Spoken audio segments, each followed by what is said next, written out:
Hmm? Okay. So Patrick and I'll let you started this up. So why don't you give a quick intro of kind of like what we decided we wanted to talk about for this episode. Um, and everybody, if you want to comment to us, we're trying to keep these 30 minutes or less. I should get a little timer up here as well. But yeah, get You it have a rocking. big timer.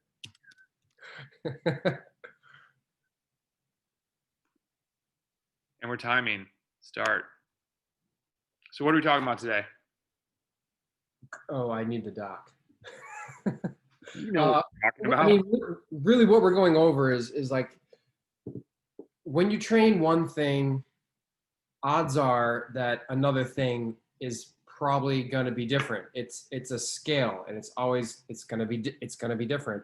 You know, so I thought it'd be good to kind of just run over those topics. You know, if you're a hill climber, you need a high FTP. If you train FTP all the time, what's going to go down? So that's kind of just why I wanted to run over these things with you.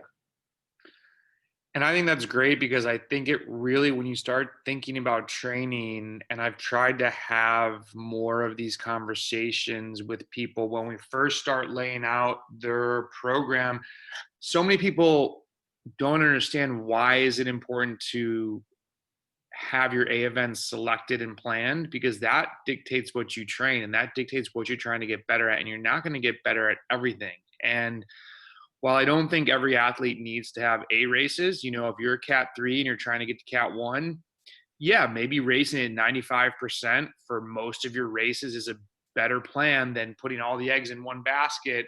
But you can still try to learn and understand how to peak. But I think the mindset's a little bit different.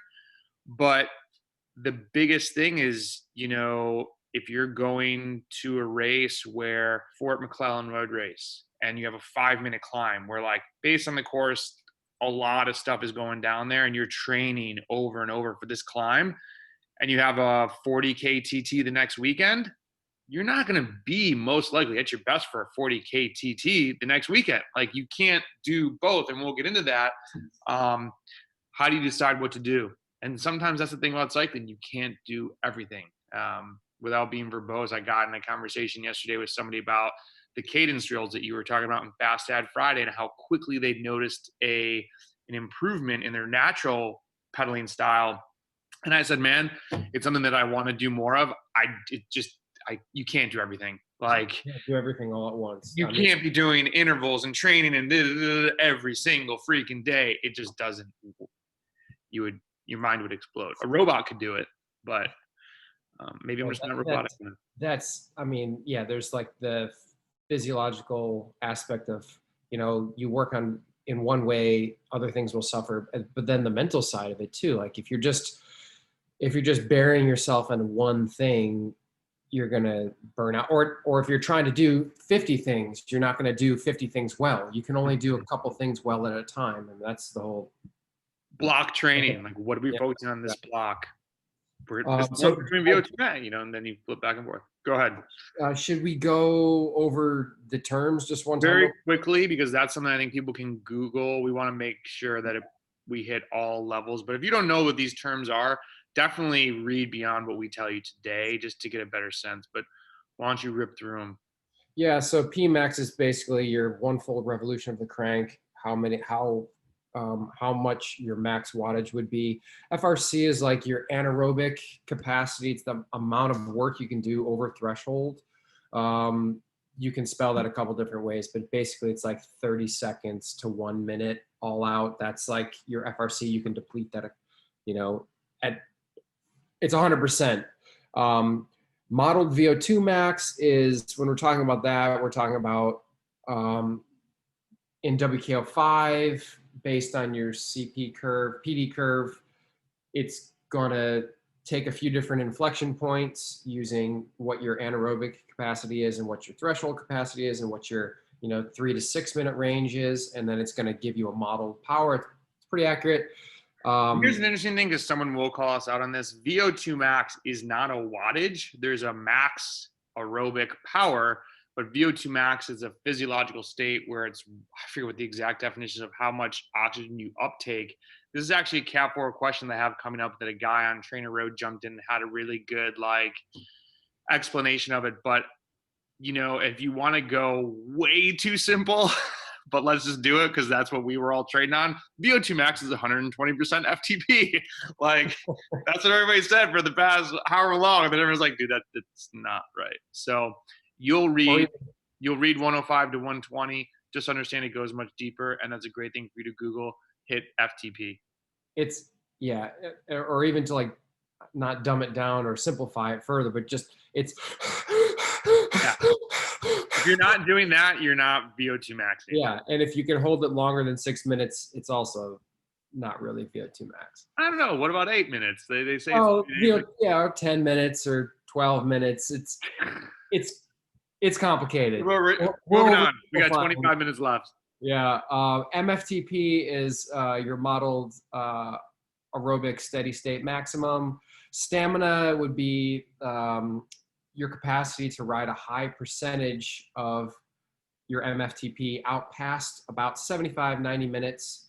And that's where it starts to judge stamina. And we're all talking WKO5 metrics. And then TTE is your time to what you're able to hold Time to your exhaustion. mFTP for. Yeah. So what are the cost benefits as you sort of laid out some bullet points here? And even I think give 5 to 10 minutes to this, because I think our goal is to help people understand like, okay, well, what do I try to improve? Like how do I know there's so many metrics now? Like what do I look at? Because you open WKO5 and you haven't used 4 or 3, you're like, whoa, there's a lot going on here. It's deep. There's just a lot of different elements to the program. But I don't know if you're, it depends. I mean, we have an event specific one down the pipe coming up that we'll talk a little bit more about specific events. So I don't want to get too stuck on that.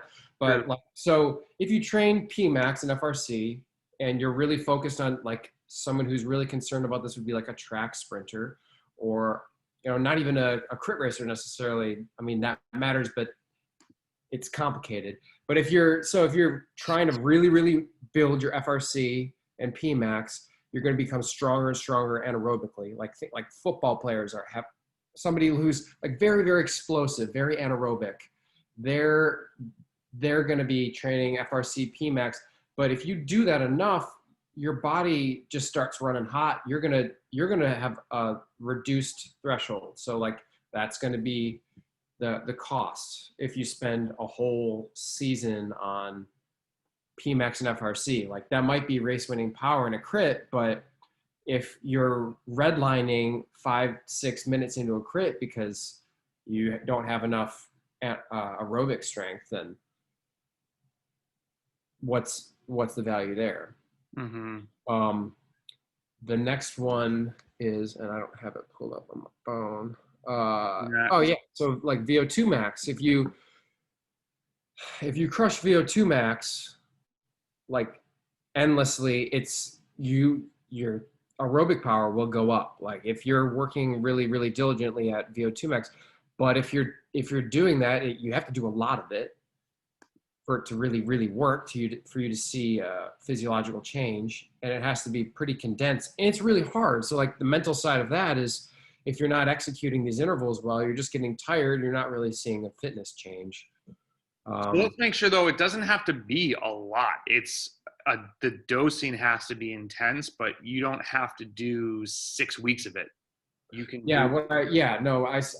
When I say a lot, I'm thinking like 2-3 weeks where you're doing it 2 to 3 times a week. Yeah, just so we're not saying a lot and people are making their own determination of like, totally. I'm going to go do it all the time. You're not going to actually have, that's where quality comes into play. And like I was highlighting there, it said that I could do VO2Max is the FRC FTP when you're using WKO5, a minute 45. I mean, it's like a huge number here out to 19 minutes. That's going to be more on the FTP side. But so you can go and do like 3 minute, just all out and get yourself to what Patrick said. And that breathing, that panting is VO2 max. And to plug the product that has changed the game, sorry, I have something in my eye. Aerofit helps you control your breathing in those situations. So if you want to get better at going hard, think of doing doing the block of 2 weeks of intensity, and look at other ways to improve yourself as an athlete. Do breathing exercises. So it doesn't have to be with Aerofit. You can look up, do you know what the word is for that, like deep breathing? That, shout out to Andrew Crater. We were talking about this at the Red Bluff Grand Fondo. He does a lot of breathing, and it's a lot of holds, and you use your nose with the mouth. Obviously that is called breathing, but like it's pretty cool to look up. And there's some like yoga name, how there's like scorpion pose, and then they have the real name. Pranayama. I Yeah. can't. Pranayama. I'm not saying it correctly. Pranayama I think that is it. Yeah. Anyways, Google pranayama breathing. I'm sure you'll find it. Okay. Next one. mFTP. So, I mean, of course, right? Everybody wants a higher FTP, but right? But like, why? It's a simple question, but like, why? What do you think? Why would you want a higher FTP? Higher FTP means it's like if the more aerobic strength you have when you're going harder than your aerobic max, you're going to use that FRC up, right? But if you have more, if you're going to start to drain that FRC, but the more aerobic strength you have, the less draining you will do to that FRC. So the more you'll have left in the tank when there's an attack going down. So said differently, I think is like Johnny has an FTP of 300. When it goes to let's say 500 watts, he's into FRC. Johnny works on FTP and gets up to 340, like huge gain. Now when it's at 500, he's only VO2 maxing. It's less of a match. Like and I think that's what people miss that we try to explain is like, people think of FTP and they're like time trialing or I'm breaking away. Yes, obviously that matters and that is tied to time to exhaustion. But when we're talking about bike racers, it's just going to make the harder stuff easier because the harder stuff isn't as hard to your body physiologically. So it's, but I think to your next bullet point, or same bullet point, but is it worth the cost that you have to put into it? Because if you really focus on FTP, it's a double-edged sword. You might not be as good at going really hard. Yeah, no, exactly. I mean, the more, and this is dependent on kind of how you're addressing FTP training too, but the higher your FTP, excuse me, it's likely you're going to reduce your Pmax. You're going to reduce your FRC. So if you can't afford that reduction, maybe you're better served not focusing on FTP. Also, the next part of that would be like, if you're a bigger rider, you're naturally going to have more watts. And unless you're doing crazy climbing races, you can afford to have, like, you don't have to necessarily have such high absolute watts because you already have those. You don't need to train your absolute watts up. Whereas if you're a littler rider, you do need to train those absolute watts up. So like if you're a all arounder, you have some flexibility here, but if you're like slightly smaller, you'd like really need to have more aerobic maximal power. So it'd be better to really try to focus on intensively always pushing that mFTP. I think it's really interesting too, because when you look at all these metrics, I was actually going to create a blog that I've been thinking about ever since the Tour of South Florida of the importance as an American cyclist, whether you're doing your first Grand Fondo or you want to be a crit racer or you want to, do stage races, being an all-around cyclist, since for the most part, we don't just climb mountains, is probably your best shot at overall success, because we do so many varied types of racing. And especially now with gravel taking off, And, I was going to say cyclocross is kind of its own little niche, but it's sort, I mean, even, Tim Cusick talks about in webinars how really that's a lot of FTP driven success comes from a high FTP, in that with VO2Max. It's just being an all-around good, strong cyclist that can do a lot of things. You don't have to be the best at all of them, but you need to be able to get to the end of the race. And there's so many little races in between that we sort of talked about in the last podcast, all these little missions. It's not that you have to win every mission, but you have to survive them. So you have to survive the surges. You have to survive the 3-hour duration. You have to, so I think would you agree most cyclists should focus on being an all-around good cyclist? Yeah. Oh yeah. I mean, absolutely. I think specializing, people are like, I'm a climber, I'm a sprinter. I had a guy in Memphis who was like, I've realized I'm a good climber. And I was like, that's funny because there's no hills in Memphis. So I don't know where you went to, but Mount Memphis, I haven't found that thing yet. There is an overpass.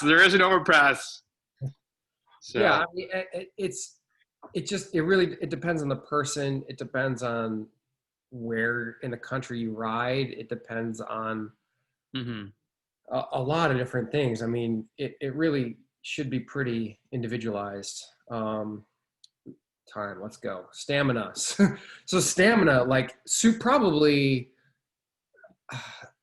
it's a really, really important road racing metric, and it's super duper trainable. I'm thinking here, like you get your sweet spot out to 90 minutes and you have a 2-hour race, like you're going to be in pretty good shape, but I see this one as having a pretty huge cost, because you can train your stamina up, but you're going to have a lower FTP, you're going to have a lower FRC. You'll be able to just like hammer for days. You can grind it on the gravel, but if the hill tips up a little bit, then you're probably, unless you have a really, really strong VO2Max to begin with, you're likely, if you narrow your power band by increasing your stamina, you take away from your top end, that's gonna hurt you more than it's gonna help you.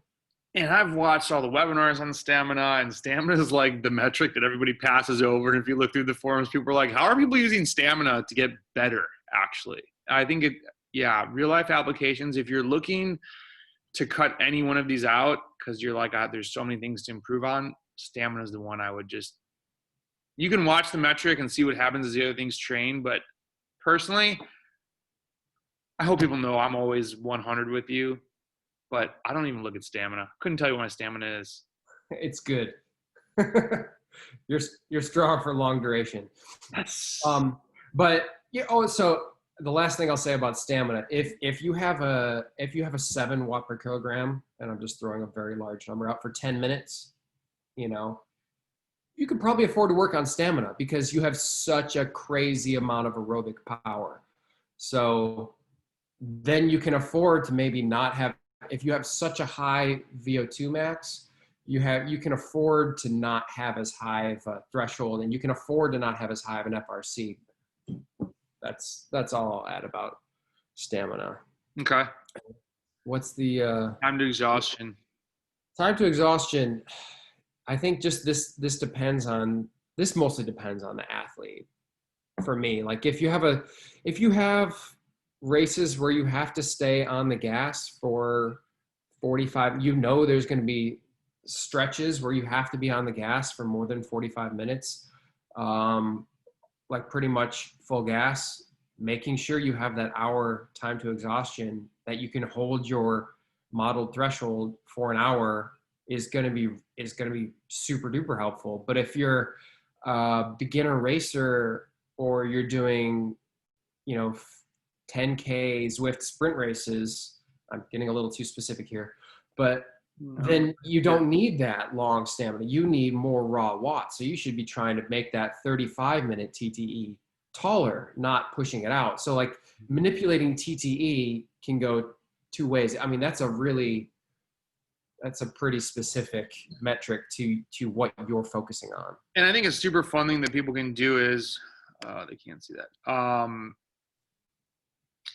Go, and say you're trying to do 3 hard sessions a week, and you've got your Tuesday intervals, maybe you're doing them on Wednesday or Thursday the next day, and then I'm not doing group rides right now, so I'm like, there's, I can self-inflict intensity. I can do fartlek potpourri rides. One thing you can do is go in, look at what your mFTP is, see what your time to exhaustion is, and be like, all right, I'm going to go ride 387 watts. And I'm going to try and do it for 50 minutes.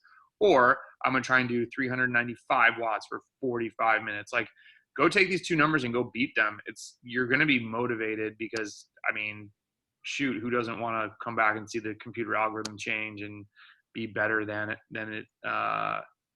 It feels good to beat the program. I love beating the program. And I think the more you use the tool, the better you get at it and the better you'll understand it. And I think there's just the thing is too, don't get lost amongst this. Always go back and ask yourself, why are you doing this? What is the goal of this? What are you trying to become as a rider? And if you're a new rider, Patrick made a point.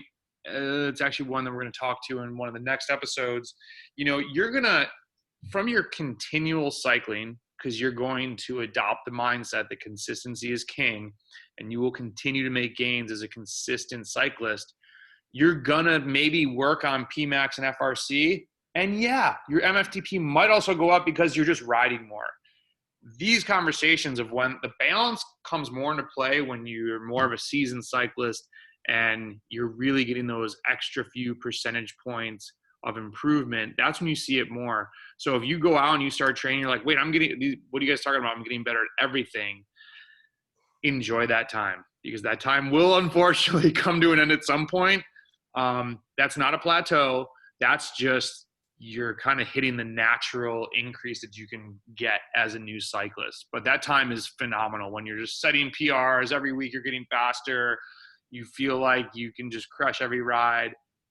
Just keep trying to get stronger, and always go back and look at your your PD curve profile and find where, if you want to be a cat 2, like, what do you have to improve? And you would open this up and make it bigger so you could truly see it all. But with 8 minutes left to go max, how do we want to close this out? I think my closing point is, look at, I would almost not even say like, okay, what is the cost? Look at what is the benefit, and does the benefit line up with your goal as a cyclist? And one example that I always go back to, I had a guy who was a Cat 4 and really wanted to upgrade, and he would do these criteriums, a local crits, good 30 to 40 man field, and he would break away and he would get caught with 5 laps to go. And I said, hey man, you can clearly break away. Why don't you wait until there's 5 laps to go and then break away?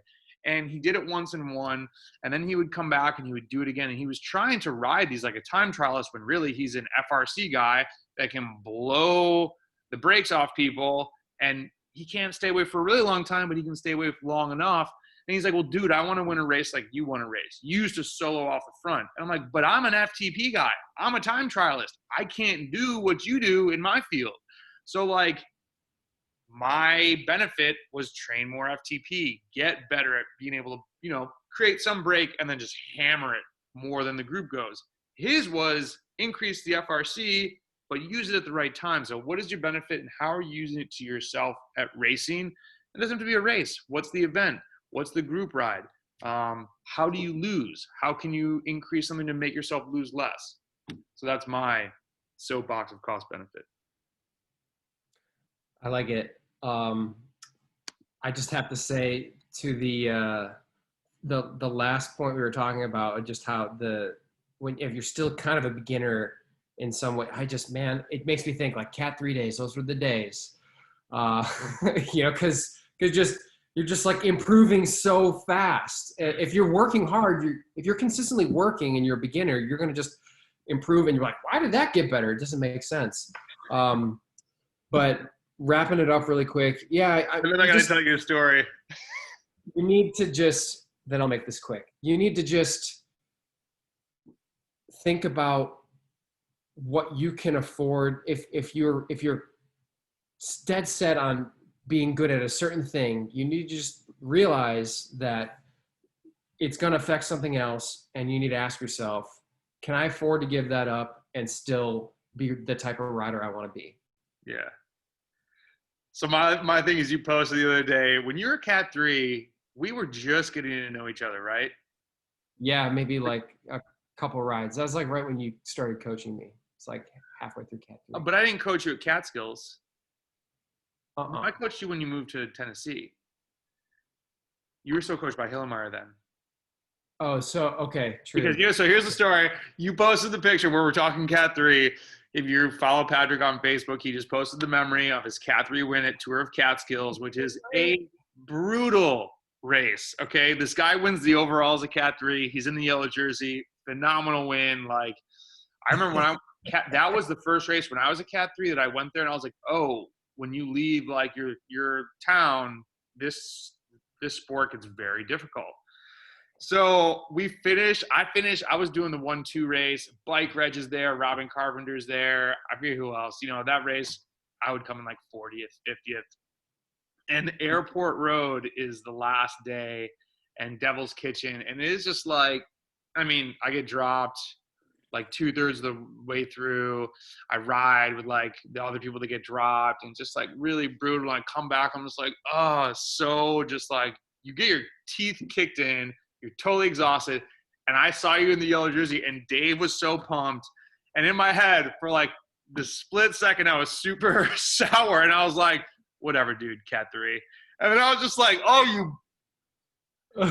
And then I became super happy for you. But I was so Jay for a second because I just got my face kicked in and you won. And I was like, my drive home sucks. Yours is awesome. It was a good drive home.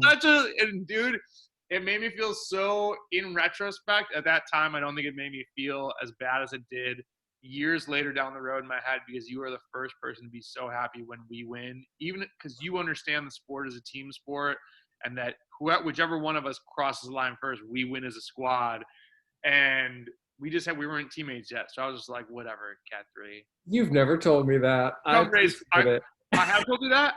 I don't think you've ever told me that. No, I definitely did. I held that in close, and I saw that picture, and I was like, Brendan, don't be salty. Be happy. Give him that like. That's hilarious. I might not like the picture. Living your glory days. That's actually, speaking of glory days, we're closing on this Masters Cycling Training Program recommendations. Check out the new blog. But I talk about, don't live in your glory days. If you are a Masters cyclist, I don't know, go read the blog. And by the way, the reason I wanted to win Catskills so bad is because I read your blog.